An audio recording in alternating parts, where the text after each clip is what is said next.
Good morning, ladies and gentlemen. Welcome to the campus of Georgetown University, and welcome to our C-SPAN audience for another in a series of public conversations on religious freedom in the world, sponsored by the Religious Freedom Project at Georgetown's Berkeley Center for Religion, Peace, and World Affairs. I'm Tom Farr, Director of the Religious Freedom Project, and I'm pleased to welcome you to today's conversation on religious freedom, religious extremism, and lessons from the Arab Spring. The goal of our Religious Freedom Project is to frame and conduct a lively, fruitful, and ongoing conversation about the meaning and value of religious freedom, both in the United States and around the world. Our premise is that this subject is of vital importance to all of us, but that it has not received the kind of sustained intellectual attention that it merits from scholars, from the media, from policymakers here or abroad. The blue brochure and its insert, which many of you have, will tell you how we approach this subject, and it'll give you some information about our outstanding team of international and interdisciplinary scholars, many of whom are with us today. It'll also tell you what we've been up to and some of the exciting events that we have in the months to come. For our C-SPAN viewers, you can check out our webpage at berkeleycenter.georgetown.edu/RFP for the Religious Freedom Project, or you can just Google the Religious Freedom Project at Georgetown. I'll also mention a book just out, which you have here in our audience, by our Associate Director of the Religious Freedom Project, Tim Shaw. The book is entitled Religious Freedom, Why Now? Defending an Embattled Human Right. If you'd like a copy of the book, we have some copies here, or if you'd write to us, we'd be glad to provide you a copy. 2 weeks ago, we had a terrific conversation about the book, featuring a couple of panels of experts and a keynote address by Professor Robert George of Princeton University.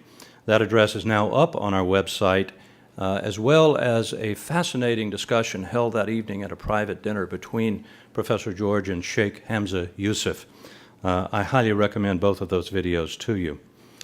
Tim's book explores the entire range of issues implicated in religious freedom: theological, philosophical and moral, anthropological, political, economic, and strategic.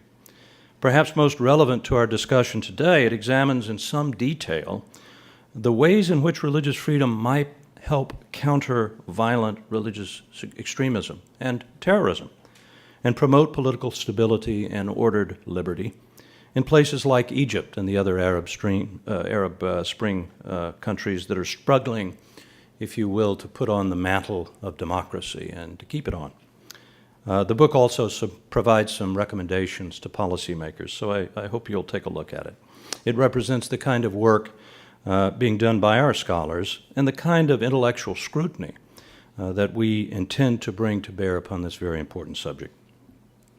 Now, before I introduce the subject of today's conference, let me mention that next Thursday morning here at Georgetown, we'll be holding another public conversation on religious freedom, this time on the domestic issue of the HHS mandate on contraceptive and other services and its implications for religious freedom in the United States.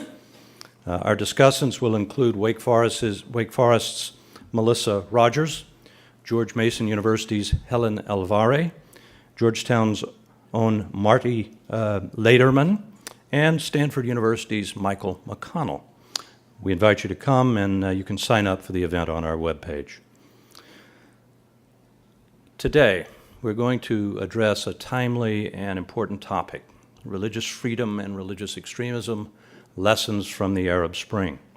We're going to hear from some of the nation's top experts on this subject, and I know I can promise you a stimulating conversation both this morning and this afternoon. And as always, we want to encourage you to be involved in the conversation, both here today and in the future, so let us hear from you. The overarching question for today is: what role, if any, ought religious freedom to play in the struggle for self-governance among the countries of the Arab Spring?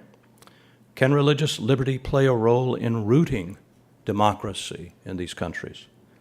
In Egypt, for example, what is the relationship between religious freedom and religious extremism? defined as political engagement by religious actors that is hostile to constitutional democracy and open to the use of violence? Can religious freedom, in fact, limit religious extremism? How should U.S. foreign policy seek to promote democratic institutions and regimes of religious liberty that can best counter religious extremism in practice? So our first panel, which I'll introduce in a minute, will discuss a growing body of work, both empirical and theoretical, much of it produced by our own panelists, on two issues. First, whether and how the denial of religious freedom encourages violent and extremist forms of religious political engagement. And second, the conditions under which greater religious freedom might undermine religious extremism in practice. After this first panel, we'll break for about half an hour around noon for lunch here in Copley Hall. We invite you to stay. And then at 12:30, we're going to have what we're calling a keynote conversation among three of the leading U.S. Middle East policy makers from the Obama and Bush administrations, Dennis Ross, Steve Hadley, and Elliot Abrams.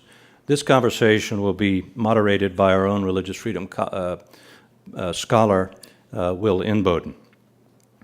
In the afternoon, I will moderate our second and final panel, which will explore the implications of the relationship between religious freedom and extremism, and what this means for U.S. foreign policy towards Egypt and the other nations of the Arab Spring. So let us begin. I want now to introduce Professor Monica Duffy Toft, who will moderate our first panel. Professor Toft is the Assistant Director of the Olin Institute at Harvard University, and Associate Professor of Public Policy at the Kennedy School of Government, and the Director of the Kennedy School's Initiative on Religion and International Affairs. Professor Toft is the co-author, with Tim Shaw and Daniel Philpott, of the highly acclaimed book, God's Century, Resurgent Religion and Global Politics. She is also, with Professors Shaw and Philpott, a member of our scholars team at the Religious Freedom Project. Monica, over to you. Thank you, Tom. And good morning, everyone, both to the C-SPAN audience and to the audience here. So this morning, we've been tasked with investigating sort of the empirical and to some extent the theoretically informed space of religious extremism and the degree to which the exclusion or inclusion of religious actors, political parties in the political process inhibits or provokes violence, extremist behavior. And so I'm joined by three panelists, and we're going to move from the more general, Johanna Bernier of the University of Maryland, and she's an author of Ethnicity and Electoral Politics, to Brian Grimm, who's at the Pew Forum on Religious and Public Life and author of The Price of Freedom Denied, Religious Persecution and Conflict in the 21st Century, followed by Mohammed Hafez, who's an associate professor and chair of the doctoral committee at the Naval Postgraduate School and the author of three books. The first is Manufacturing Human Bombs, The Making of Palestinian Suicide Bombers. Second is Suicide Bombers in Iraq, The Strategy and Ideology of Martyrdom. And the third, which is, I think, going to be the focus of many of his comments today, is Why Muslims Rebel. So Johanna is going to talk to us about electoral politics and the degree to which the inclusion or exclusion of religiously based parties or religious actors and groups within democracies influences how those parties, religious actors, act in that political arena. Brian has some new data that he's going to present to us about governments and the degree to which they restrict the religious freedoms of groups, religious actors within states, or just allow them to act openly and freely within different societies, and the connection to that to violence. He's very clear in most of his work that correlation does not mean causation, but there does seem to be a relationship, and his book actually showed that, and I think the most recent data are further demonstrating that. And then Mohammed, I think, is going to be sort of on the outside, both physically, but also he's sort of challenging some of the data. There does seem to be empirical support between these ideas. Both Johanna has shown this and Brian in their work, that the more free given societies are in allowing people to express their religion publicly, politically, the less violence those societies are likely to face. And Mohammed, I think you are going to say, well, I'm not sure there's that clear case to be made. Each of our panelists is going to talk for about 10 to 15 minutes.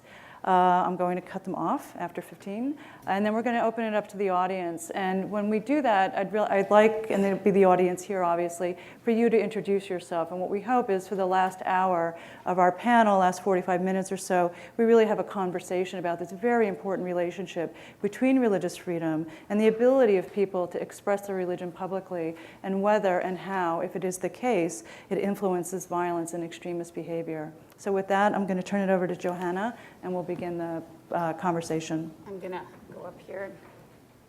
More comfortable talking, standing. Thank you for inviting me here today to be a part of this important conversation. The project I'm going to be telling you a little bit about is in collaboration with my co-author Neil Shatana, who's an associate professor at Bilkent University in Turkey. And then I also have a number of my graduate students at the University of Maryland involved as well. The motivation for this project is this idea in the literature that the content of religion directly or indirectly produces conflict. And a lot of the evidence for this comes from very thorough and detailed and interesting case studies that explain how a particular group uses religion to motivate violence. What we don't have so far is more sort of generalizable theorizing about patterns that explain the association between religion and violence across contexts and even across time. And we have very little cross-national empirical testing of these ideas as well, with the exception of the project that I'm going to talk about and the project that Brian Grimm is going to talk about. There aren't a whole lot of data sets that aim to sort of test these types of ideas across context and time. To do this, we build on the well-known minorities at risk data set. And for those of you who are not familiar with the original minorities at risk data, these were for a very long time the only cross-national data, and still are the most comprehensive data on ethnic group behavior, both violent and other behavior and conditions under which ethnic groups lived. But the data themselves only looked at a subset of minority groups and didn't examine any majorities. And so what we have been doing is to ameliorate this problem, this selection bias essentially, to create a comprehensive data set that outlines all ethnic groups, majorities and minorities alike in the whole world, and we call this the AMAR data. And then we code the AMAR data for religion, first of all, majority and minority religion, and then we code a sample for a whole suite of variables, and then we are also linking the data with prominent data sets on conflict. For now, most importantly, we're working with the START Center at the University of Maryland, the National Consortium for the Study of Terrorism, to link the data up with their global terrorism data set so that we can examine systematically the effect of religion across countries and across time on terrorism. The overall theoretical intuition behind this project is that the content of religion does not have a direct effect on violence per se. And we build here on the early work of Rappaport and Juergensmeyer, for example, that although they do explain that members of many different religions do engage in violence, they do not argue that it's because of the content of that religion per se. And we follow in their footsteps to argue that while that is true, where majorities and minorities are divided along the lines of religious families or denominations, extremists may use the organizational structures provided by religion and the framing that they can avail themselves of via religion, framing of us versus them, or good versus evil even, to mobilize adherents to commit violence under conditions, under grievance under conditions where there are grievances that are exogenous to religion. And by that I mean, for example, if there are great income inequalities, that might be a grievance that you could mobilize around, but use the organizational structures and framing of religion to do so. And to test this idea, we have done a number of empirical studies. We have focused so far on democracies only because we are still in the process of building these data and linking them to other data sets. And I believe you have slides from 3 distinct papers that we have produced. In the first one, we explored the idea whether in democracies, majorities and minorities from different religious families had any inherent difficulty working together. And what we found was that, and to examine this, we looked at governing coalitions. Our dependent variable was governing coalitions, executive coalitions. The question we asked was, do minorities that belong to different religious families or different denominations from the majority, are they more or less likely to get invited into governing coalitions by majorities than their ethnic counterparts that belong to the same religion as the majority? And interestingly enough, we found that ethnic minority groups that belong to different religious families from the majority are actually more likely to be invited into governing coalitions if they field a separate ethnic party. And our explanation for this is that in liberal democracies, there is an emphasis on diversity and inclusion. And so majorities see it as their strategic advantage to signal this emphasis on diversity by including ethnic minorities that are of different religions than the ethnic minorities that are of different religion than the majority.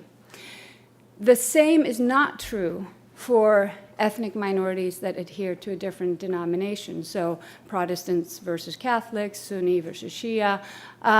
Ethnic groups of a different denomination than the majority are less likely to get invited to participate in the executive if they field a separate ethnic party. And we also discovered that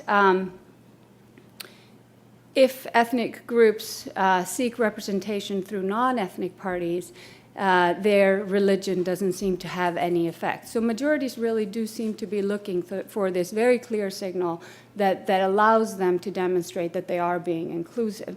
So we take this as support for our idea that there's nothing inherently conflictual about different religions or people of different religions working together in democracy. We then asked about the direct effect of religious content on violence. And to this end, we examined the effect of different religions on the number of terrorist attacks perpetrated in a country, whether a country experienced terrorism, and a number of successful terrorist attacks. So does the content of religion have an effect on whether a country is more or less likely to experience terrorism? And we did not find, the most interesting finding was that we didn't find very much of anything. Where we had minority groups that adhere to Islam or Judaism or Christianity, what have you, it didn't seem to matter. That did not make that country any more likely to experience terrorism. We did find a positive association with majority religions that adhere to, that are Christianity, but we think that is a regime effect and will go away in a better controlled specification. So by and large, we have found no evidence that the content of religion directly causes violence. But the literature does show that religion is associated in many cases with violence. And so the third question we asked was, well, what are the conditions that allow extremists within ethnic groups to mobilize their adherents to perpetrate violence. And to examine this, we looked at the interaction between access, political access, and religion on violence. So we looked at, this is your last slide, the political access and the probability of terrorism by an ethnic group. So we looked at ethnic minorities that are electorally active, trying to get into government, and the time since they had last been included. And interestingly, we found that ethnic minorities that adhere to a different denomination or a different religion than the majority, when they are included in the political process, they have full access, they are actually less likely to perpetrate violence than are their counterparts, ethnic counterparts that adhere to the same religion as the majority. When these minority groups are excluded, however, their propensity for violence changes very quickly, particularly if they belong to a different denomination than the majority.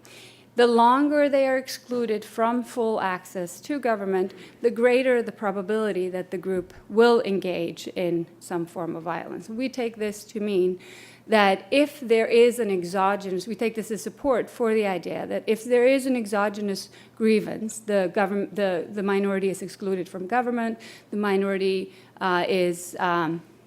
there's great income inequality, for example. We haven't tested this, but this is another possible exogenous grievance. It becomes much easier for extremists belonging to that group to mobilize members of the group along the lines of religion. So to conclude, like I said, we haven't found any independent effect of the content of religion on violence. We have found very little evidence that there's any inherent difficulty in getting minorities and majorities of different religions to work together in democracy, although this is not as true for minorities of different denominations. But when minorities of different religions are excluded from full access to government, their propensity for perpetrating violence does increase. And that's it. Thank you, Joanna. So, Brian?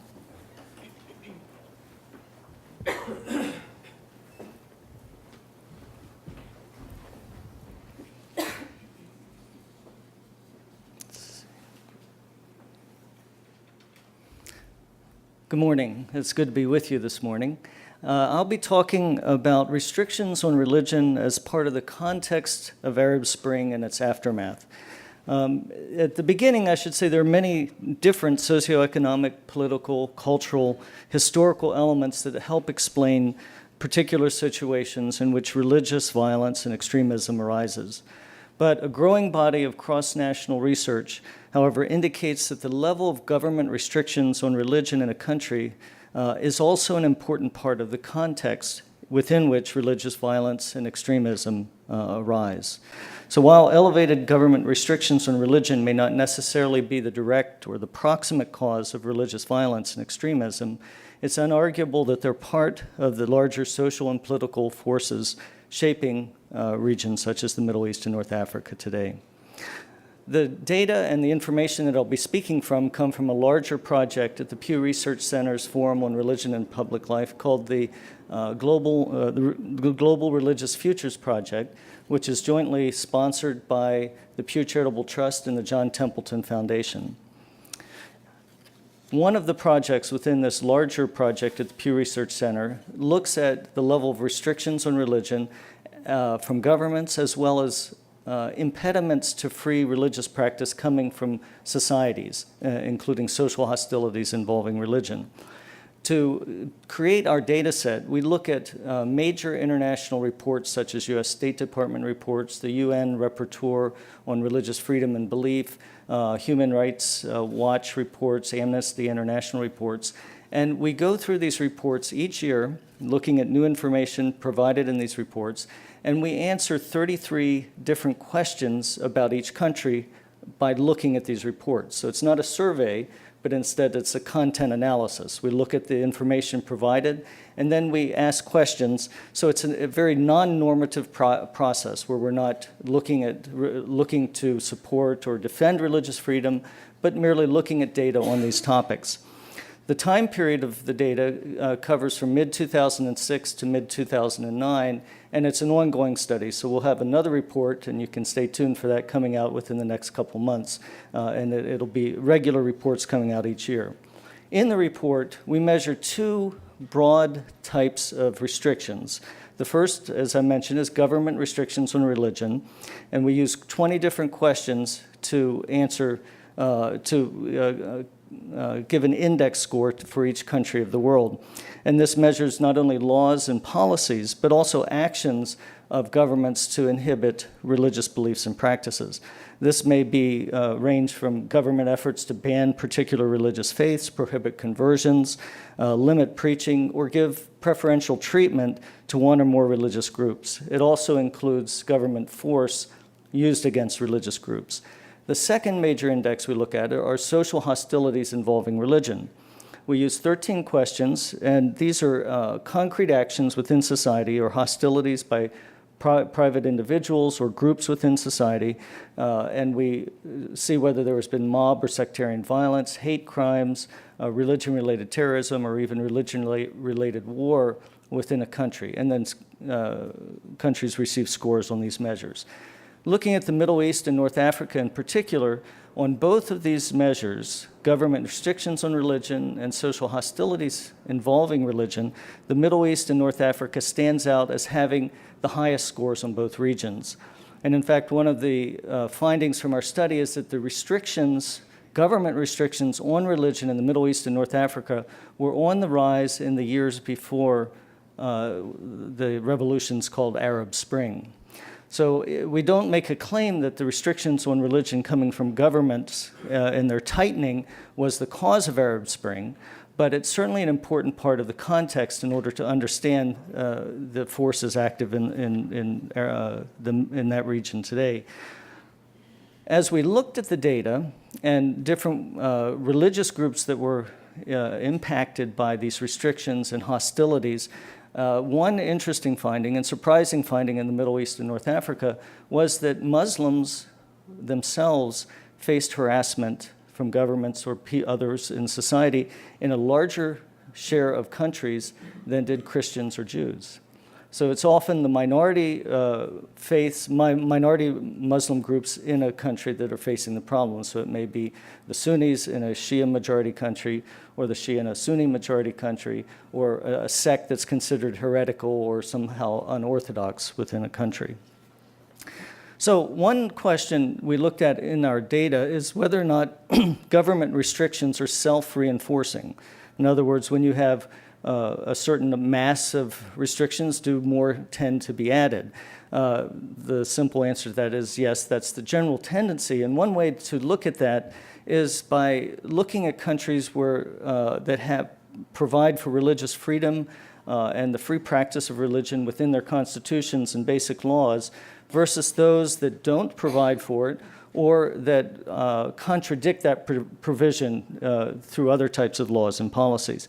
And what we found is that countries where religious freedom is clearly protected and not contradicted, that restrictions tended overall to go down in countries as opposed to up during the course of our study. And again, it's only a 3-year time period I'm speaking about. During that same time period, in the countries where constitutions did not provide for religious freedom, then we saw restrictions increase. So it was predating the increase in restrictions. Now, looking at MENA, or the Middle East and North Africa region in particular, only 5%, 1 out of 20 countries, provides fully for religious freedom without contradicting it in its country, in its constitution. In the MENA region, governments are twice as likely as in the world as a whole to use violence towards religious groups. In the MENA region, two-thirds of governments have displayed hostility towards religious minorities compared with 1/3 of countries worldwide. And in the MENA region, about 70% of the countries, the national government stood by while social abuses were happening and didn't intervene to protect religious groups that were being harmed by society, 70% compared with just about a quarter of countries worldwide. And another striking finding in the Middle East and North Africa is that 90% of countries in the region have, where they favor one religion to the exclusion of favoring others, compared with about a quarter of countries worldwide. So one question, so in the Middle East and North Africa, the basic laws are not providing for religious freedom, and then we see some correlates, which I've just been speaking of. One basic correlation that we point to in our data is that government restrictions on religion tend to be correlated with social hostilities involving religion. So as government restrictions increase, social hostilities also increase, or vice versa. So there's a clear correlation in the data between these, and as Monica said at the beginning, correlation is not causation, but we do see an association. In our study, we did look at one particular type of law and see whether that had a clearer correlation with increases in restrictions. And this was anti-blasphemy laws. These are laws that prohibit blasphemy, speaking something negative about God or the divine, apostasy, that's leaving your faith, or criticisms of religion or defamation of religion. And we found that in countries that have these types of laws, there are 59 countries worldwide that have these types of laws, that rather they're often put forth as a way to help control social tension. Because if you don't allow a critique of religion, then you won't stir up negative feelings. But what we found in the data is that countries that have these anti-blasphemy laws tend to have very high government restrictions on religion and high social hostilities involving religion in the first place. But countries that don't have them tend to have low restrictions on religion. Again, that's a correlation, but then we also looked at the direction of restrictions in countries that have these types of laws over the 3-year period. And what we found is that countries where there are blasphemy laws that are being enforced or even not enforced tended to increase in their restrictions or hostilities over the time period by margins of 10 to 1 or even 5 to 1, depending on whether the laws were enforced or not enforced. So countries that had anti-blasphemy laws then had that correlated with increasing restrictions rather than decreasing restrictions. On the opposite side, countries that did not have anti-blasphemy laws, we found that restrictions on religion and hostilities involving religion increased and decreased in the same number of countries. So there was a basic null finding. So that's moving a little bit beyond just simple correlation to seeing where one thing existed first and then what happened later. Now, the reason I'm talking about anti-blasphemy laws is that in a discussion of the Middle East and North Africa, is that of the 5 major regions we looked at in our study at the Pew Research Center, the Middle East and North Africa is the region where the largest share of countries have such laws. About 80% of countries in the Middle East and North Africa have such laws. And in some of the, just to give one anecdote, in the aftermath of Arab Spring, Tunisia's anti-blasphemy law, or blasphemy law, was put into effect, and they arrested a producer who was making some programs that were deemed offensive. And during his trial, some supporters came out to support him in his perspective, and then that resulted in scuffles and mob violence outside the courtroom. And again, this is just one anecdote showing that when you have such laws, that creates additional tensions and people will tend to fight over them. So looking at some global correlates of anti-blasphemy laws, what we find is that globally, the governments that have such laws are 75% of governments with such laws will use force against religious, or have used force against religious groups, compared with just 43% in the world. Governments that have countries that have anti-blasphemy laws we're more likely, 5 times more likely to see the government try to eliminate an entire religious group from the country than countries without. Mob violence is twice as likely to occur in countries with anti-blasphemy laws, and the harassment of women is 5 times more likely to occur in countries where anti-blasphemy laws exist. So let me switch to the other side of the coin, social hostilities involving religion in MENA. In MENA, violence with death occurred in 50% of the countries during the 3-year period, compared with 18% worldwide. Mob violence was twice as likely to occur in MENA as in other regions. Terrorism, religion-related terrorism, happened in nearly every country to some extent. Religion-related war affects half of countries in MENA, compared with 13% of countries worldwide. And violence was used to enforce religious norms in 2/3 of the countries in the MENA region.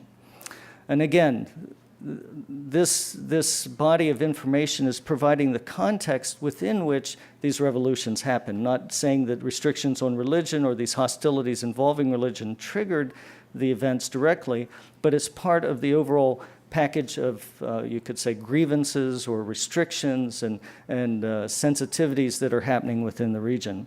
So the last point I'll conclude with, and I can't say that anything that I'm providing helps explain why the uprisings happened, but there is one particular type of restriction that's very common in the Middle East and North Africa. It occurs in 9 out of 10 countries in the region, and that's that governments restrict individuals' right to convert. That conversion is somehow limited by the governments, and compared with only 19% of countries worldwide. So countries where governments put limits on conversion are much more likely to have violence related to conversion in the country. So 83% of countries where the government limits conversion have violence related to conversion. And then in countries that have no limits on conversion, only 19% have some violence related to conversion. Conversion is, you could think of it as a proxy measure for freedom of choice, freedom to change your ideas, freedom to have a different way of life, rather than just thinking of it in religious terms. So this is part of the overall restrictive, the restrictions placed on people within the Middle East and North Africa, and may be part of the grievances that were boiling underneath in the region. And then the last note I'll have, and I won't speak on the book that was mentioned, but in a book I wrote with co-author from Penn State called The Price of Freedom Denied, Religious Persecution and Conflict in the 21st Century. In that book, we explore more carefully these correlations and do advanced statistical tests to try to determine what's a correlation versus one that might have a closer causal connection. So I can answer questions on that during the question and answer period. But thank you again for your attention. Thank you, Brian. So Mohammed?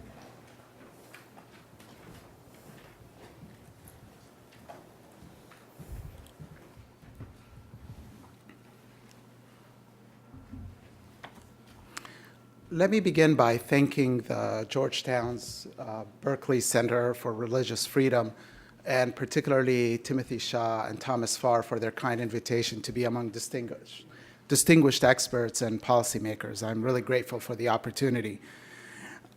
Given the time limitations, I'm going to limit myself to 2 general points. The first relates to this overall proposition that the greater religious freedom leads to greater moderation among religious movements. And conversely, the less religious freedom leads to greater radicalism. So what I'm going to argue in my talk today is, as much as we'd like to believe that this is true, and we hope it is true because we all want repressive regimes to reap what they sow, and those that include and are tolerant of religious groups and organizations to also be blessed with moderate organizations. But anecdotally from the Middle East and North Africa and much of the Muslim world more generally, what we see is it's not as clear-cut. So I'm going to sort of point out some of those contrarian examples not to make a normative argument that we should repress. I'm actually against that, and I've written a book against repression, but just to say that as a social scientist, it's a bit more muddier than that. The second point I want to make today relates to the rise of what's known as the wasatiyya tendency, or the centrist tendency, or at-tayyar al-islahi, or the reformist current within Islamism. This is a current that has its roots, say, in the 70s, 80s, but certainly we've seen it take organizational form in the 90s and in the current period in groups like Nahda in Tunisia, or the various Muslim Brotherhood organizations in the Middle East. What I want to try to do is explain what explains that moderation, given the fact that we all recognize that much of the Muslim world, and certainly the Middle East and North Africa, is living under an authoritarian regime of some sort, yet we've seen a greater tendency towards moderation represented by that wasatiyya movement. And so here I want to address the factors that led to that. So those are my two general points. So let me begin with the first one. So the panel is titled, How Repression Breeds Religious Extremism and How Religious Freedom Does the Opposite.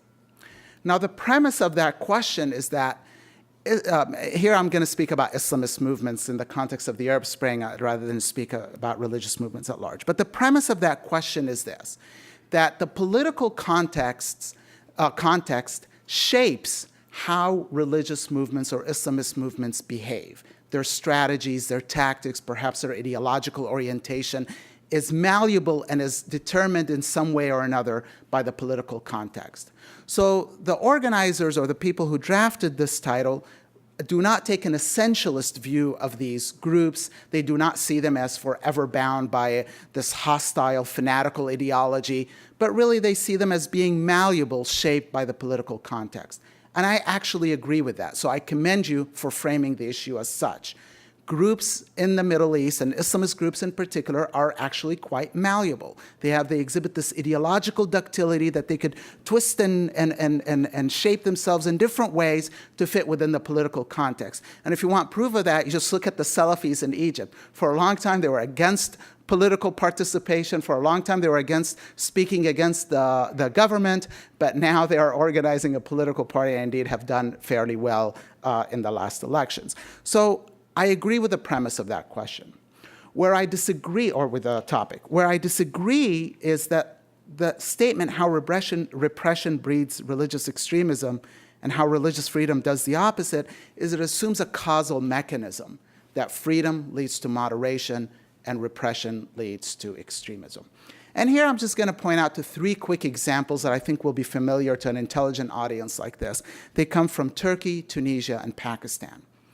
In the case of Turkey, we all know that Turkish military has for a long time been a strong bulwark against the rise of Islamist movements. And whenever those movements made any progress in the electoral system, in the political system, and indeed have come to power, the military would gently, or not so gently, step in and remove the Islamists from power.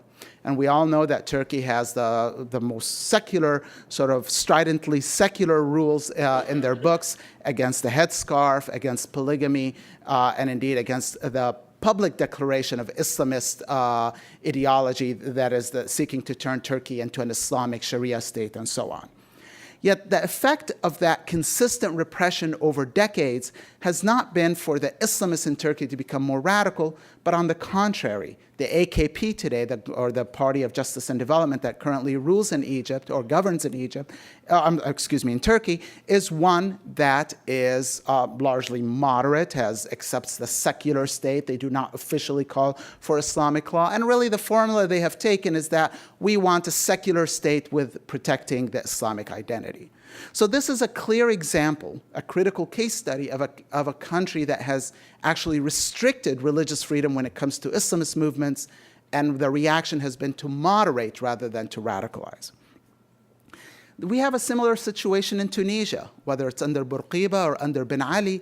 Both governments or both presidents of the republic restricted Islamist movements, indeed repressed them, exiled them, imprisoned them, and have laws in the books that restrict headscarf, that restrict polygamy, and restrict some of the other aspects of, or the organizational aspects of Islamism in Tunisia. Yet again, here, Rashid al-Ghannouchi's Nahda party was one that is the most progressive in its moderation of the Islamist ideology, rejecting political violence, accepting in the parameters of the secular state, and adopting the formula that has become the standard that we often see today. They say we want dawla madaniya bihawiyya islamiyya, meaning we want a civic state with an Islamic identity. And this is really the formula that we see increasingly adopted in places like Morocco and Egypt and elsewhere. Now let me turn to a third example, and that is for Pakistan. And here we have a country where actually one cannot claim that Islamism has been repressed. Islamism in Pakistan has always found a place ever since the state was created in 1947. And even in times when the state sought to crush Maulana Maududi's Jamaati Islami, the courts came to his rescue and to the organization's rescue, and the organization persisted.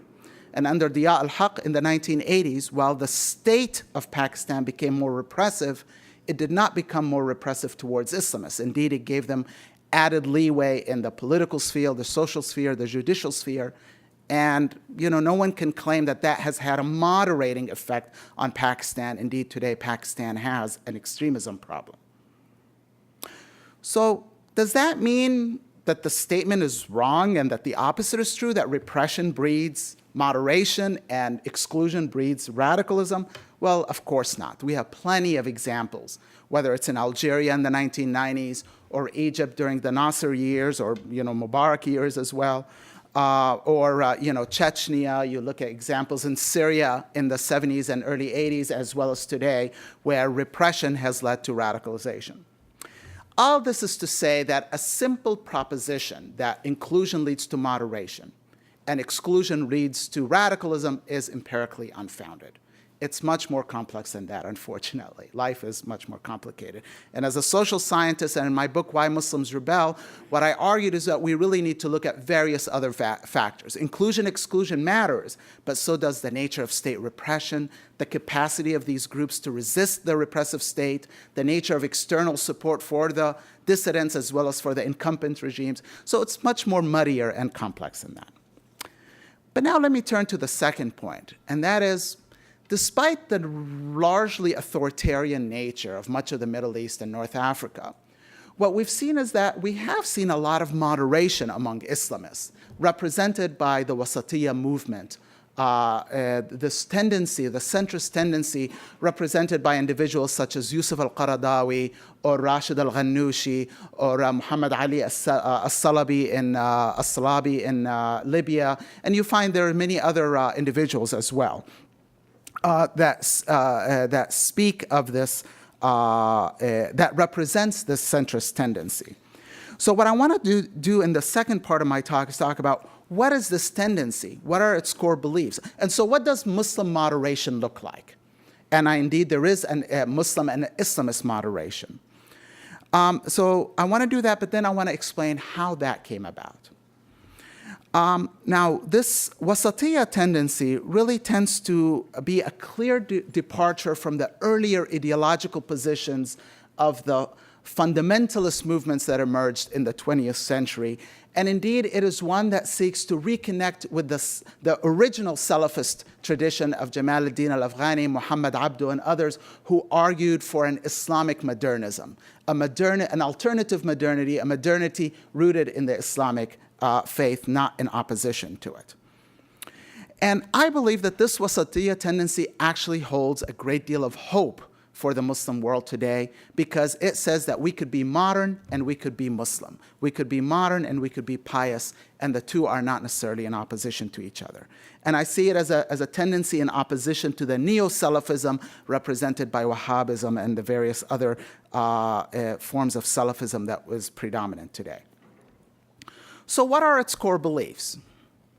First and foremost, they believe that religion is subject to renewal, tajdeed, And this is not only something that is desirable, but it's actually something commanded by God.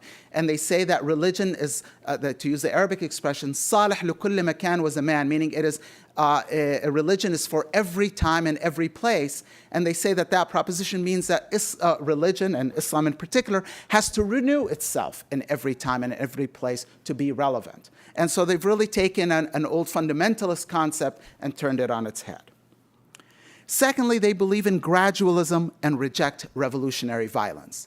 Despite the repressive nature, and indeed many of these individuals have been exiled, Rashid Ghannouchi have been imprisoned, As-Salabi have had to flood their countries like Qaradawi and others. These individuals, they rejected violence as an option, and I'll explain why they have done so. Thirdly, they believe that pluralism is the natural state of humanity, meaning that, to use an expression by Yusuf al-Qaradawi, he believes in the oneness of God and the multiplicity of his creation, meaning that humanity is diverse, ethnically, linguistically, racially, in terms of classes and so on. And so to expect all these people to believe in the same way, in the exact practice in the same exact way is antithetical to Islam, and therefore one has to be tolerant of pluralism. They believe that the state is a civic institution, not a religious one. Again, this concept of dawla madaniya bihawiyya islamiyya, meaning a civic state with an Islamic identity. And they say that Islam does not impose a system. So contrary to Sayyid Qutb, who argued the nizam al-Islami, or the Islamic system, they argue that Islam does not impose a system, but it does impose principles that should guide a variety of political systems. Those principles include justice, accountability, limits on tyranny, mercy and compassion, freedom from oppression, and commanding the good while forbidding vice. They also believe that the modern nation-state system is a reality, that this notion that Muslims today, to be truly Muslims and to revive their civilization, they have to merge together once again and form a caliphate, they argue that that's not necessary. And a lot of these guys get in trouble with Hizb ut-Tahrir and the other radical groups that insist on the formation of a unitary caliphate. They argue that this is not really the case. You could live within a modern nation state, and that's fine. That's part of the furu'a, or the secondary issues of Islam. It's not part of the aqidah or the creed of Islam. They believe that democratic participation and the compatibility of Islam with democracy. So these guys are Democrats, and indeed they've been more democratic than the regimes that often repress them on the canard that these guys are anti-democracy and they're going to come in and remove and end democracy, as if Mubarak or Ben Ali were living under democratic regimes. So they take the examples of the rightly guided caliphs. Abu Bakr, the first person to replace the Prophet Muhammad, was elected by the consensus of the community. So that to them is prima facie evidence that Islam is for elections. They believe in shura, consultation, ijma', consensus, and the concept of that there's no compulsion in religion, that Islam does not believe that you could impose your religion on others. And these are all, well-founded principles within the Islamic tradition textually and as well. And finally, they believe that the principle of citizenship should govern relations between majorities and minorities in Muslim states. So this whole discussion about Coptic Christians now being Ahl al-Dhimma or being Dhimmis, to them they reject that notion. They said, no, in a modern nation state, we accept citizenship rights as the basis. There is no first-class citizen, second-class citizen, and so on. And indeed, these are nice intellectual ideas, but I would argue that they are beyond intellectual ideas. They have permeated the rhetoric of various Islamist movements today, whether it's the PJD in Morocco or Ennahda in Tunisia and the Muslim Brotherhood in Egypt and elsewhere. And so they have both rhetorical basis as well as organizational basis. Now, these will certainly be tested in the Arab Spring, and this is going to be important to see if this actually comes to fruition. But to assume that these people are going to reverse democracy or going to lead to one man, one vote, one time, as it was once famously stated, I think is an unfair burden to impose on them. Now, let me be clear. The moderation of the wasatiyya tendency is not perfect, particularly from a Western U.S. perspective. The Islamists still hold rather maximalist views when it comes to the Arab-Israeli conflict. They do not mask their suspicion of the U.S. and its interests in the region, and they would prefer an anti-U.S. realignment in the area. In that regard, they're not going to be our friends, or at least not immediately. We have to cajole them, and we have to, so we have to, to appeal to them to make them our friends. And also, these are groups that actually have supported, say, suicide bombings in the past under certain circumstances. So, and this is the common refrain. Well, you say these are moderate, but, here's a statement talking about accepting suicide bombings against Israeli civilians and so on. So this has to be taken in the context of the Arab-Israeli conflict, in the context of the region, but nonetheless, one cannot say that they are completely moderate by our standards. So what factors then help explain the rise and tendency of this Islamism? I assume I have a few more minutes to be able to talk about it. Yes. What I would say is there are 4 factors, and I'll just enumerate them here, and hopefully they will be the basis to provoke some questions and invite discussion on these. The first of these is many of these organizations and individuals have witnessed the failure of revolutionary strategies. They've seen the Algerians in the 90s and the Egyptians in the 90s and the Tajiks and, the various other, the Kashmiris and others. And revolutionary violence is not only did it not work, it actually led to a worse condition for many of these Islamist movements. And indeed, it sort of framed Islam as this violent, bloodthirsty religion, and I think these individuals do not necessarily want to see that. So in this case, actually, repression had something to do with their moderation, although, again, I don't want to make it as the primary reason. The second factor leads to political openings in the 1990s. So while most governments in the Middle East and North Africa were more or less authoritarian, they did begin engaging in sort of these political liberalization projects, largely to secure and to solidify their authoritarianism, not to genuinely or gradually bring about democratization. Nonetheless, they created opportunities to be in parliament, opportunities to create parties, opportunities to participate in civic associations, and so on. And in order to be able to do that, they had to modify their ideology. They had to reject the language that previously saw democracy as being antithetical to God's sovereignty and so on. And so here, it's a mixture of political opportunities and the general nature of the powerful repressive states they were confronting led them to perhaps a strategic choice to modify their ideologies. Thirdly, we have what could be called the rise of the pious middle class, the technocrats, the engineers, the doctors, who largely permeate the organizations that constitute Islamism today. These people, on the one hand, were sick and tired of the secular, repressive state that largely was a failed state. It failed to deliver on the promise of modernity, on the promise of their own rhetoric. But on the other hand, were also deeply embedded in the project of modernity and globalism. They were engineers. They studied in the various faculties where they had to read English, and they speak English very well, or various other Western languages. They are, in the age of the internet, they are exposed to the world. But at the same time, they feel that you could be both modern and Islamic. The two are not in contradiction. So any Islamist movements, say like Al-Qaeda or some of the more radical Salafists, that want them to revert back to 1400 years ago is not something that will appeal to them. And here I would strongly recommend and put a plug for a book by Laura Deep called An Enchanted Modern, a very excellent ethnographic study of women in southern Lebanon that look at Muslim women in southern Lebanon, and how you could be both Islamic, pious on the one hand, and at the same time you could be quite modern. This is really an excellent treatment, and most people don't see it as a contradiction in terms. And I think this ideology of wasatiyya is really seeking to mobilize that constituency. Finally, and the fourth point here I'll make, and this will be my concluding point, is I think this is part of a dialectical or a dialogical process by which Islamists formulated their more moderate positions, largely in response to the opposition that was constantly beating them over the head by saying you're anti-democratic, you're anti-women, you're anti-Coptic, you're this and you're that.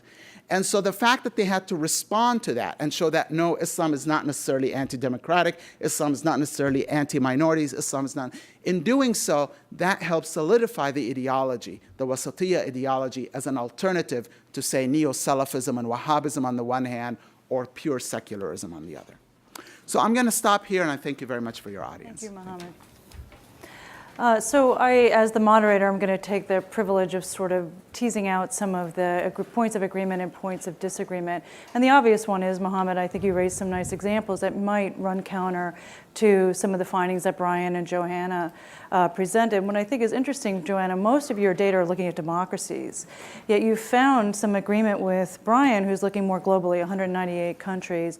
And the one that struck out for me in particular was your denominational one. So parties that are of the same, larger tradition, Christianity, let's say, but of a different denomination, if they're not included in the political process, then they're more apt to sort of take up violence or go sort of the violent end. And similarly, Brian, in your data, what you show is that the targets tend not to be a Muslim against a Christian, but a Sunni against a Shia within the Islamic tradition.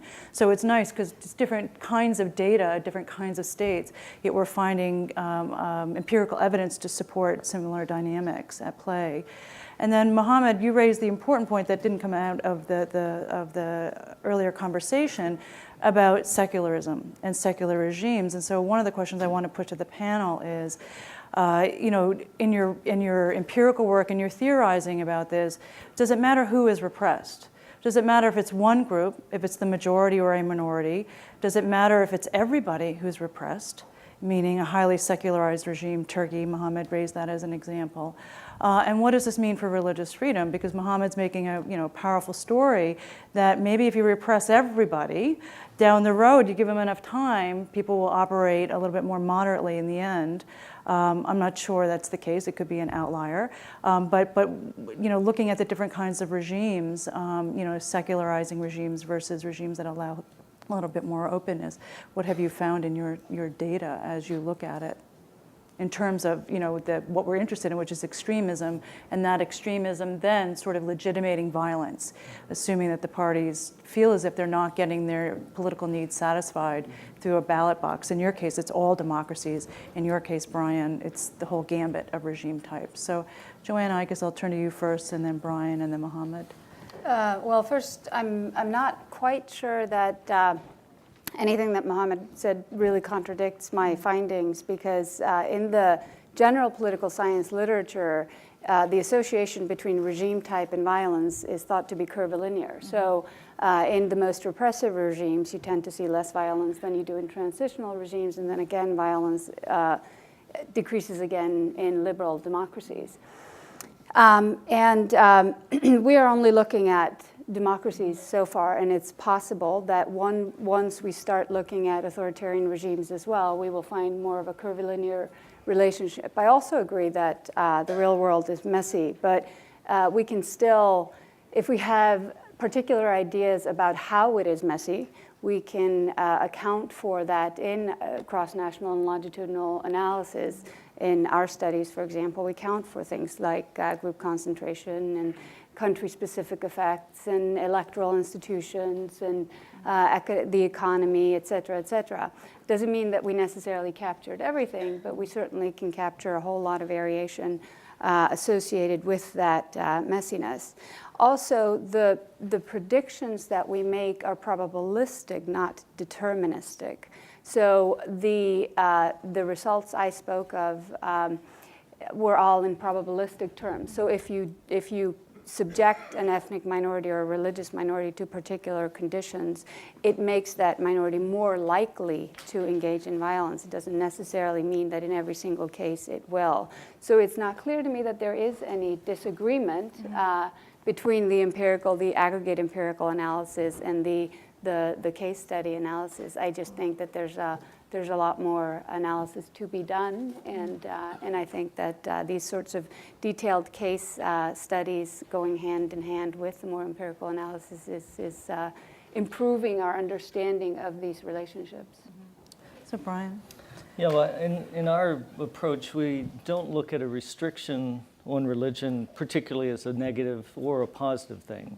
There's many situations in countries where the government and the society are very supportive of a certain restriction on religion. So even in the United States, where we restrict the ability of groups to proselytize if they receive government funds to carry out a social program. That's a restriction on proselytism or sharing your faith that doesn't really cause much concern to most people. So it's a restriction, yet it's well accepted. So I think in the data looking at the Middle East and North Africa, and then some of the other countries that Mohammed was speaking about, including Turkey, which is out by our measures outside the Middle East and North Africa, and Pakistan, we see wide variation. They would like to think so anyway. Yeah, we do it by a geographic Fair enough. designation. So yeah, nothing implied in our designations. So in those three countries, there was wide variation in government restrictions, and ironically in Tunisia it was one where government restrictions were lower than in the neighboring countries. In Libya and in Egypt and Algeria, restrictions were much higher and increasing. In Tunisia, I think that's why it came as somewhat of a surprise to many people that these revolutions started there. There wasn't as much of a strong government clampdown.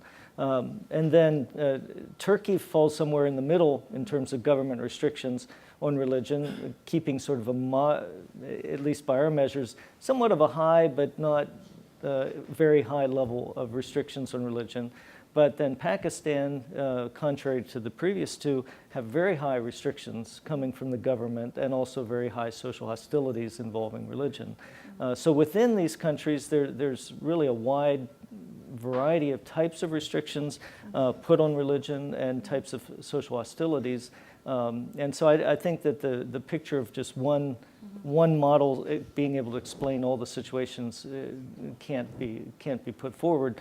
But I think there are, at least in the data that I was reviewing, certain connections between a type of government restriction and then certain types of social hostilities. And the one I mentioned at the end was using conversion as an example. So when governments restrict conversion in the population, populations are more likely to have violence over that topic. So it's it's not necessarily a causal relationship, but you can see the relationship. If a government says that's off limits, you can't convert from one religion to another, someone does, then if someone in society takes action against that, they have some justification from the laws of the country to come out against that. So I think there's some connections between certain incidents of violence, but across the board, the picture is more complex. Yeah, Mohammed? I want to address your general point, but I Yeah. think to express a disagreement without being disagreeable, it's to argue that Tunisia was not repressive or at least not restrictive of religion is a bit puzzling to me, because during the 1990s, they not only banned an Islamist movement, which is an expression of religion, but also imprisoned many of these individuals. Many of them remained in jail for a very long time, indeed had to go into exile, whether forced or self-imposed exile. And also the restriction on the headscarf in the public institutions, although not always enforced, nonetheless, it was in the books. So I'm puzzled how you would code Tunisia as being open. If I can correct myself, Okay. On the spectrum, in relationship to the governments around it, it was a bit lower in government restrictions compared with Egypt and Libya, but it wasn't low on government restrictions. So, Okay, fair enough. I agree with what you're saying. Right. I think the question here, I struggle with this notion of how do we define radicalization. So the argument is that exclusionary governments would lead to radicalization. And well, someone like myself would say, well, look at Turkey, look at Tunisia. But I think here radicalization can manifest itself in many ways. So there's the behavioral form of radicalization where you actually pick up a gun and go into the mountains, or you volunteer to be a suicide bomber or something like that. But most often that's not the kind of radicalization that manifests itself. Most of the time it's going to be a kind of a repressed internal radicalization that stems from viewing your own government as being largely illegitimate. And I think if you have any conversation with a person in the Middle East outside the context of their own country and outside of the eyes of the mukhabarat, they would tell you our governments are illegitimate. They do not represent us. These governments are puppets in the hands of whatever Western or foreign power that's there. And so the delegitimization of governments in the Middle East, there's a legitimacy deficit in the Middle East and North Africa. And that's a form of radicalization that is connected directly to the fact that these are exclusionary regimes. But if the dependent variable, or the thing we're trying to explain, how many suicide bombings or how many attacks or how many people have joined a guerrilla organization in this context or that, I think the variable of inclusion-exclusion cannot help us in and of itself. Actually, Turkey was, during the time that Turkey has been the most repressive, Turkey has also experienced a great deal of violence.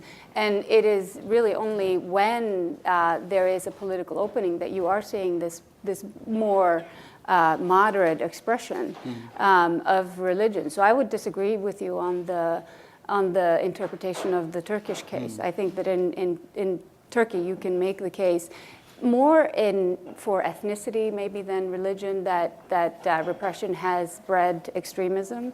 But I think that the moderation we're seeing is a result of a political opening, not of a political repression. And I think one of the things that's emerged from the conversation is that it's not just the capacity, let's say, of the groups themselves, right? So, okay, the government's illegitimate. It's also the capacity of them or them vis-a-vis the state. Sure. And so Joanna already raised the issue about the degree to which the government can actually physically repress. Absolutely. So, all right, they're doing it in rights terms, right, constitutionally or legally or juridically, but the question is whether they're going to actually physically then repress as well. And so I think what's interesting is, Joanna, much of your work is looking the ground up. How are these groups responding to the sort of the institutional discrimination that they may or may not face? Some are privileged. Brian, you're looking top down, although you do have this social exclusion or social restriction aspect to it. And I'd like to talk with you a bit more about, because you seem to have a very top-down story. So if there's a policy in place, then people are more apt to use that to legitimate sort of the discrimination or discriminatory action against some religious minorities. But what about coming from the ground up, where you have a population saying, no, this is our interpretation of whatever faith it is, this is how you're supposed to behave in public, and then the government has to sort of come in and sort of either validate that or say, no, we're going to change the policy, that sort of thing. So it seems to me I actually would, my sense is it probably goes both ways, but I'd be curious about the data on that. But so it's sort of the strategic interaction of the capacity of the groups, the parties, religious actors, and the willingness of them facing these states, and whether the states themselves are actually repressing institutionally or legally, and then whether they can do it physically. And in Egypt, of course, what were we all, in February of last year, what were we waiting for? We were watching to see, is the military going to come to Mubarak's aid? Is the military going to stay aligned with the regime? And when the military went and said, no, we're not going to do that, they tried. They brought in those, the men on camels, that one day, and it failed stupendously. But I think that's a very critical variable, is the degree to which the government is willing and capable to repress. So I guess we should, well, Brian, did you want to make, because I sort of raised the issue of the social versus the political, the bottom. I think some of the information on Egypt is interesting in that there was the Mubarak regime repressed certain Islamic groups like the Brotherhood for a long period of time, and other groups that were deemed either dangerous to the state or heretical in some way. So the government was actively repressing selective groups, but at the same time favoring a certain brand of Islam within the country. So it was trying to straddle the two worlds, being a secularist, but also building around itself Islamic justifications. So there were also a number of other things that the government would do. It would stand by as atrocities would happen to some of the religious minorities, the Coptic Christians in particular, and if something would happen, the government would be slow to act or to address those grievances. So we saw bans on certain religious groups, not on others, favoritism of one, not of others. So that it was a very complex situation.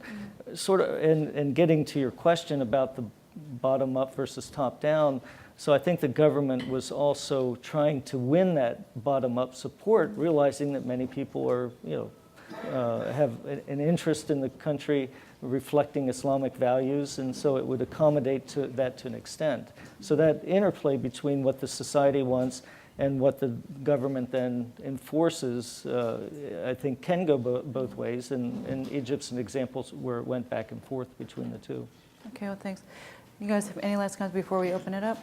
No, just in my book, Why Muslims Rebel, I also added the temporal dimension. Does repression come early, as groups are forming, versus does it come later when groups have formed these networks, they're well organized, as happened in Algeria when they had election after election with millions of people going out there. When their government came to repress that movement, it was quite late from its perspective, and in so doing, it actually, despite being a very strong state, Algeria, no one can argue that Algeria was a weak state, it was a very strong state, it encountered a rather severe insurgency with over 150,000 people killed, mostly by the government, but nonetheless. There's a temporal dimension to repression as well. Okay, so let's open it up to the audience. I think there's mics going around. So we'll start here in the front. And if you could introduce yourself.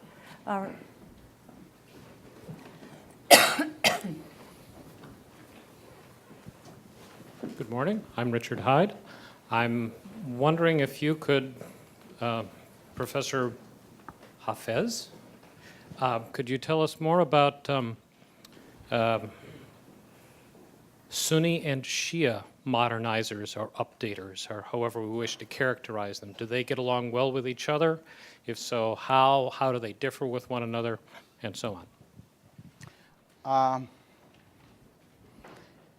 What I would say is that I have not looked at the Shi'i counterparts, if you will, but I think this is an area where there are limits on the modernization, or the moderation, I should say, of the Wasatiyya tendency. The Wasatiyya tendency in Qaradawi, even Rashid Ghannouchi recently goes to Qatar and says what's happening in Bahrain is really more sectarian, not a genuine democratic revolution, which was very disappointing to me. But that just shows you that these are politicians, and they have to abide by their networks of support and sources of support and so on. But the fundamental divide between Sunni and Shi'i, I think, creates a problem in terms of a general unity based on an Islamist identity. Where you could have a general unity is in this notion that, look, we agree to disagree. But I haven't really seen that in the Wasatiyya tendency, but they have also avoided it. They have not necessarily brought it to the forefront, arguing that this is a key driver of conflict in the Middle East, in much the same way that, say, Wahhabist or the jihadi Salafists would do so. So the fact that they don't bring it up is maybe a sign of moderation, if you will. But that might not be convincing to you. Yeah, right, the gentleman with the glasses. Yeah, good morning. My name is Mina. I'm from Egypt. I'm a Coptic activist. And it's very interesting what you have said, Mr. Muhammad, because I really don't like, if you forgive me if I disagree with you, I really don't like when we put the Islamist or we give excuses for some radical speeches as its reactions. And we have seen this from the Salafist and from the Muslim Brotherhood for decades. And I don't know, from where this idea came that the Muslim Brotherhood are not now dealing with the Coptics as not dhimmis. We have watched the formal high guidance Mahdi Akif saying that I will accept president from Indonesia being Muslim and not accepting a Coptic president. And also we have seen after Maspero massacre, 20 Coptic got killed, and how we giving Muslim Brotherhood and the Salafists giving excuses for the armies that the Coptic, they attack the army first, which is never happened. And also I don't understand also if what this wasatiyya mean and what's being modern mean, since they are modern even though they are anti-Semitic. They are modern even though they don't accept the religious minority to become equal of the majority. Also, I would like to know what's the modern perspective on the religious freedom, since, I mean, I would love to see the reaction of the Muslim Brotherhood if a Muslim in Egypt now decided to convert to Christianity. I mean, it would be very interesting to see it, as well for the Salafist. So yeah, so that's my question. Thank you. Very good. Well, these are all excellent questions, and I commend you for asking them. What I would say is I do not lump the Salafist with the Wasatiyya tendency. And I said explicitly in my talk that the Wasatiyya presents itself as a critique of neo-Salafism that essentially wants to revert back to the rightly guided caliphs and the Salaf al-Salih, the pious founding fathers of the religion, which would mean you would adopt traditional institutions of Ahl al-Dhimma, the subject people, and so on. But the Muslim Brotherhood here, there's debates within the organization, and this is not a unitary organization. There are many within the Muslim Brotherhood that have abandoned the traditional views that will, found whether in the Islamic tradition or in the Islamist movement. And then there are those that hold on to them. Look, let me get to your point. Are these guys completely liberal, moderate in the way that we would like to think of them here in the West? Of course not. But why judge them by that lens? Look at the United States. In 1919, the U.S. was considered a democracy, yet only was it in that year that women actually had universally the right to vote. And it took another few decades for actually African Americans to have their rights in the United States. So I would say I would cut Egypt some slack with regards to its transition and its moderation, at least of the Islamist movement. To expect a maximalist, you have to agree to A, B, C, D, and E, before I consider you a moderate, or at least more moderate than the alternative, I think is an unfair burden to impose on those parties and organizations. But I also said that they do express anti-Semitism, which actually is expressed by secular parties, nationalist parties, atheistic parties, and that's a product of the tensions with regards to the Arab-Israeli conflict. It's a historically contingent condition, not one that's rooted in the Islamist movements more generally, I would argue. But I guess, for the panel, the treatment of the Copts in Egypt, for instance, it doesn't bode well for how democracy is proceeding, right? The Copts are, the oldest population living in Egypt. They actually precede Muslims. And so the panel were concerned about the degree to which Copts themselves may become extremist. They're unlikely, given that they're a minority, and it's the state apparatus is still in place. But the degree to which religious freedoms are protected, and they're sort of like a canary in the coal mine of Egypt, that if their rights are being abrogated, then it doesn't bode well for how democracy may proceed in the country. I'm not sure what rights are being abrogated. I mean, churches were bombed under Mubarak. So this is not something that is relatively new after the transition. And it's not something that's led by the Muslim Brotherhood. The Salafists, yes. But the Muslim Brotherhood are the ones saying, go kill Coptic Christians, or we don't want them, or we want to abrogate their rights. I'm not. Give me the statements where they say that. Okay. Yeah, but the degree to which they're protected as citizens of that state, are they receiving the same Well, the levels of majority protection? Muslims are oppressed in Egypt. It's still a military regime. So, before we judge them on the canary in the mine, we should look at, the general context of what's going on. And I'm not Everyone's judging them. repressed I'm just in looking at the Middle East. empirical record and the degree to which, how is the government responding to this? And then, of course, back to Brian, how is society responding to this? And the degree to which religious freedoms are either being protected or not protected, discriminated against, and what that means in terms of levels of, violence that we're concerned about at the other end. Not to belabor the point, and I sound a bit defensive, but really I think we're holding countries that are quite different from our context in level of development, whether it's economic development, civilizational development, institutional development, to standards by which we ourselves today in the United States, we deny gay rights, we deny rights to women having contraception, and there are certain parties today and individuals that are running for office that would do restrictions on religious freedoms and other freedoms of individuals in the society. So even our society has those problems. Now, can we say that we're undemocratic or generally not a moderate society? I think we need to be less ethnocentric, I guess. Or, No, and what I completely agree with you, Mohammed, but what I would say is a matter of degree. It's the relative situation, and I think everywhere it could be better, perhaps. How's that, Tom? Do you like that? So, yes, this gentleman back over here on the right. Mitchell Tyner, International Religious Liberty Association, for Dr. Hafiz. A question that goes to credibility, transparency, reliability. The moderate groups that you referenced, the question is, to what degree does their position adopting modernity reflect a true change of heart and mind? Do they accept some degree of toleration and diversity and all those things as the ultimate good?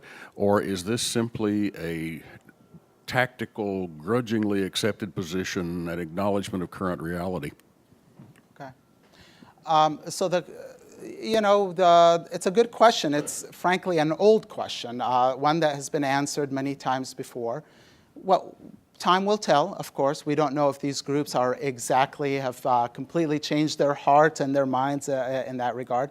But one thing that we know empirically and from historical record is that radical groups can moderate. We have the communist groups in Europe. Many of them have made historical compromises to be able to fit within the political systems they're in. We've had green parties that started out as quite radical, and today they're rather, a stable part of the governments in Europe.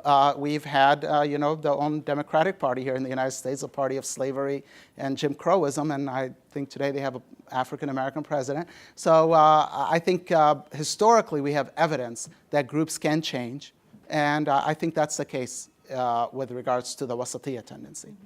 Can I just expand that a little bit generally and ask Brian, because your more recent data are showing that we're actually seeing more repression, right? More restrictions, and in particular in the Arab world, correct? The data from 2000, your most recent data is 2008, 2009. Right. And why do you think that is? I mean, now we are talking about it, we're understanding that religious freedom needs to be protected, and it is one of the most basic freedoms. So why are we seeing that, generally speaking, globally speaking? Well, you're right. We do see an increase in restrictions in the Middle East and North Africa, both from the government and social hostilities as well. Some of the factors are very complex in what's going on, but maybe to simplify a few, many of the governments in the region were suppressing political groups, religious groups like the Brotherhood, and that was part of the rising restrictions. So it wasn't a situation where they were trying to close mosques or close churches as much as it was a situation where certain groups were targeted and the restrictions were tightening in those fields. At the same time, like I mentioned about Egypt, that if something happened against religious minorities, the government wasn't as quick to act to protect them. So it was, this was the context of the restrictions in the region. Now, whether that will change is, time will tell, whether or not the governments will be more responsive to protecting religious minorities, whether they'll be more inclusive in allowing different Muslim groups themselves to have a voice in society. These are the types of things we're monitoring, and at least the data before Arab Spring events happened, we saw the tightening. Still, it's impossible to know what direction that's going now, but from some countries we're seeing some added restrictions, like I mentioned, on the enforcement of the blasphemy law in Tunisia, which was a new development. Even though the blasphemy law was on the books, it was now being more actively enforced, arousing greater social support for that blasphemy law. So these are active issues that still have to play out. Yeah, and Joanne, I mean, you actually look at democracies, and many of them are quite established democracies. I mean, sort of what's the lesson learned there? I think one of them is that you allow political party formation along sectarian lines. Is that not an implication of your study? Well, that's a bit more complex also because that touches up on the institutional literature, which is currently going through a bit of a revision. And so that would have been the conventional answer, sort of to push for consociationalism and proportional representation and that type of thing. But the literature is a bit divided on that at the moment, and I think that that to answer that question, we have to think about what the religious cleavages are and ethnic cleavages in society. We have to think about whether there's great polarization or great fragmentation, and sort of the institutional recommendations that I think we can need to take into consideration context, and we need to make recommendations, institutional recommendations on a case-by-case basis. I really don't think that the literature at this time or my research supports any sort of a blanket statement about the most appropriate type of institution to ensure representation that doesn't lead to violence. Okay, so this gentleman over here.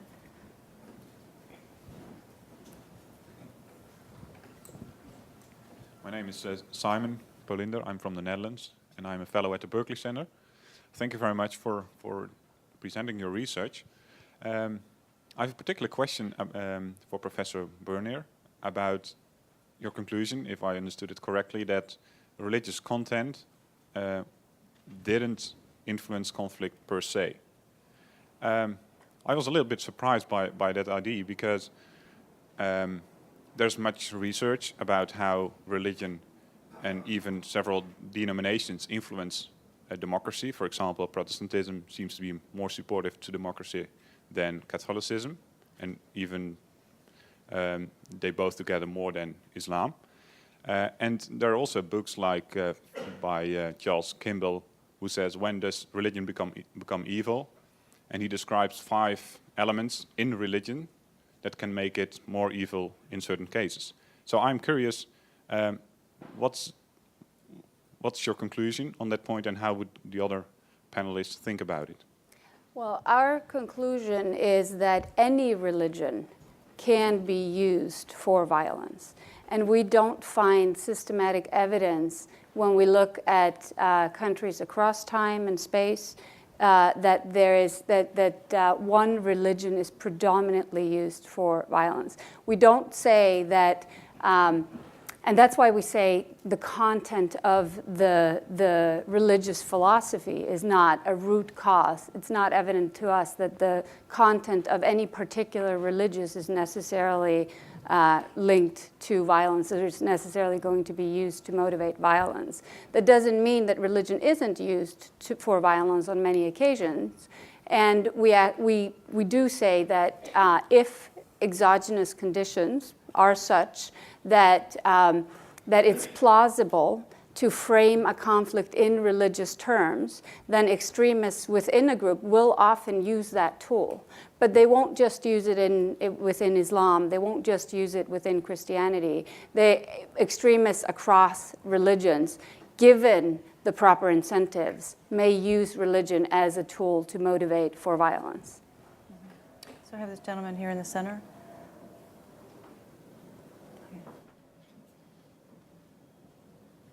My name is Abdul Ilah Al-Mualla. If you just want to make comment, about 2 things, The first, the beginning of Prophet Muhammad sallallahu alaihi wasallam, the first time he started his journey, he sent his part from his family to Habasha. At that time, Habasha called, now Ethiopia. He told them, go to the king of Habasha. He's a nice man. He's Christian. He's fair, nice man. And also Prophet Muhammad, he make business with Jewish or Jew guy, There is we don't have problem with Jewish or Christian. We're open. We are Muslim, Even in the Quran, they said you can choose what you want. We need to blame who make this mess. We have to speak loudly about the dictator who's more than 50 years. You know how you use the religion. Or Gaddafi said Al-Qaeda. Ibn Ali, he said Al-Qaeda. Mubarak, he said Al-Qaeda. We have to, those people, human beings, We have to speak loudly about those corruption leaders, which we receive him here with the red carpet. We praise them. We give him a lot of tools, money, and this is the extremes coming from the extremes, from the corruption leader. This is the truth. Why? My question for the panel? My question. Why we not predict before Arab Rising about this Arab Rising. Why not predict about this one? Why all the informations? We talk about this one before Arab Rising. Thank you. Thank you. Any of the panelists want to take that up? Part of, I can't answer your question, but I can at least say that gathering information and analyzing information from a quantitative point of view, which I do, and it takes a long time to make measures, to analyze them and understand what's going on. So sort of in looking back, we can see that there were some indicators that something was going to happen, but we can only see that now that we look back and say, look what was happening. Mm-hmm. So, predicting the future is a very difficult thing to do, but at least at the Pew Research Center, we're developing a growing body of annual measures that we monitor, and as we look at those trends over time, perhaps it may be possible to see trends that are some warning signs for other areas of danger. So as researchers, I think all of us would be hard-pressed to predict where the next big problem's coming. Maybe someone would want to say that, but I think that that's very, very difficult to do. But with better social science, we may be able to have better indicators. And I think as Tom Farr began this session saying that religious freedom and restrictions on religion has not been a topic that has been well studied in the academy or in policy fields. So I think that part of what we're doing here is making that discussion, having dialogue that really wasn't happening 10 years ago or maybe even a few years ago. So again, thank you for your question, and we do hope we can answer it better in the future. Yeah, and if I can just add a little bit to that, because we do develop those types of indicators at the Center for International Development and Conflict Management at the University of Maryland. But even with, and we use to develop indicators, sort of warning indicators, we use longitudinal data going back decades and cross-national sample. But even with those indicators, they're probabilistic. And so you always have to take into, when you're predicting, you always have to take into account the context of the particular case. And the best we will ever be able to do is give a probabilistic prediction about something that might happen in the future. But that we can do. We can say there are certain structures or certain types of behavior that make an outcome more or less likely than now whether that outcome will actually happen in the particular case. You have to look at the context of that particular case as well. Okay, so we have time for one more question. This woman here. Hi, I'm Cynthia Butler. I'm an attorney. I think it's a very provocative thesis that you raised, that there's the content of the religion does not necessarily inspire conflict. And I'd like to follow up with what that gentleman said, because I think that is legitimate grounds for confusion. I was wondering what the other people would say, because there's a general understanding that there's a theological underpinning of jihadism, and that when there are madrasa schools that are sponsored by governments, and that when schools are, the general public educational system is converted into a more religiously based madrasas, that the theological underpinnings of jihadism are strengthened. And so to the extent that there's repression of these, of educational, quote, reforms that would allow religious-based jihadist-type schools to flourish, there's perhaps a correlation. I was just wondering if other people on the panel agreed with your thesis or not, because I think that it's a fairly controversial thesis. So, Joanna, do you want to take the comment and then? So the point, I guess, of my research is that that's true, that Islam and through these types of schools can be used as a tool for violence, but that's true for every other religion that I have looked at in my analysis. So it's just as likely that you get conflict associated with the division between Protestants and Catholics. And those conflicts often tend to be framed in religious terms as well. And that's why what we mean by content of religion not being the root cause of violence. Rather, religious doctrine may be used as a tool for violence, but we see no difference. That's not unique to Islam. That's not unique to Christianity. Across time and space, every religion has had a group that used the content of that religion as a motivator for violence. Yeah, no, I completely agree with Joanna on that point. And let me just say it and kind of put it glibly, if I may.